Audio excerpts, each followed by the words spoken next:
Hello viewers, আজি আকৌ লৈ আহিছো ক্লাস 8 ৰ chapter 12.1 question number 7 1 যদি 5/7 into 7/5 for into is equals 5/7 to the power m হয় তেন্তে m ৰ মান নিৰ্ণয় কৰা।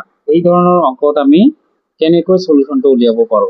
একো টান নাই, সূচক আৰু বিধিৰ তোমালোকে নিয়মবোৰ মনত ৰাখিব পাৰিছা যদি এটো একেবাৰে সহজ।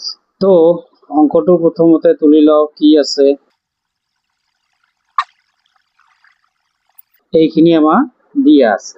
এই অঙ্কটো কৰাৰ আগতে আমাক কেইটামান বস্তুৰ দৰকাৰ হ'ব। ইয়াতে এইটো যেনেকুৱা a টু দি পাৱাৰ যদি -m থাকে তেনেহলে এতিয়া আমি এইটো লিখিব পাৰো 1/a টু দি পাৱাৰ এইটো হৈ যায় m ৰ পাৱাৰটো তেতিয়া প্লাস হৈ গ'ল, বা a/b এনেকৈ যদি এটা ভগ্নাংশ থাকে তাৰ ওপৰত যদি পাৱাৰ মাইনাস থাকে তেনেহলে এইটো আমি লিখিব পাৰো এই ভগ্নাংশৰ লব আৰু হৰটো আকৌ উলটাই দি লবৰ ঠাইত হৰ আৰু হৰৰ ঠাইত লব দিলে পাৱাৰটো তেতিয়া আমি প্লাস বুলি লিখিব পাৰো। এই দুটা বস্তুৰ আমাৰ ইয়াতে দৰকাৰ আছে। এনে ধৰণৰ অংক সলিউশন কৰিবলৈ আমি প্ৰথম আমাৰ টাৰ্গেট হ'ব যে বেস চাব লাগিব। আমি ভূমিটো ইয়াত 5/7 ইয়াত 7/5 আৰু ইয়াতো 5/7 এই দুটা একে আছে।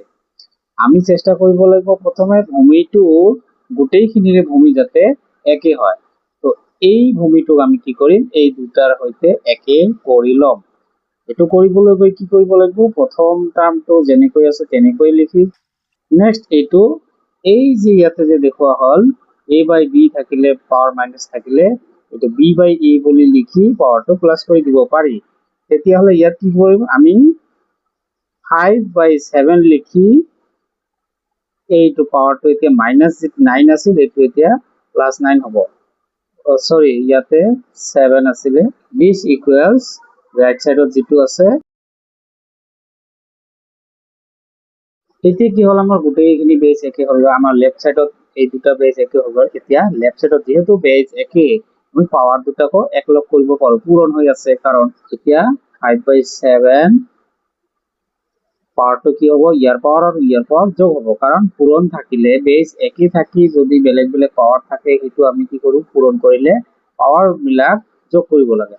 ইয়াত আছে -7 আৰু ইয়াত আছে 9 ইকুয়ালস রাইট সাইডত যি আছে সেইটোই সমান চিহ্ন ইফালে সিফালে বেস যদি দুটা একই থাকে তেনেহলে কি হয় তাৰ ওপৰত থকা পাৱাৰ বিলাকো সেম হয়।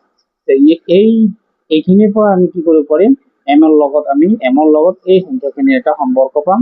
সেই সংখ্যা সম্পৰ্কটো এতিয়া লিখিব পাৰিম।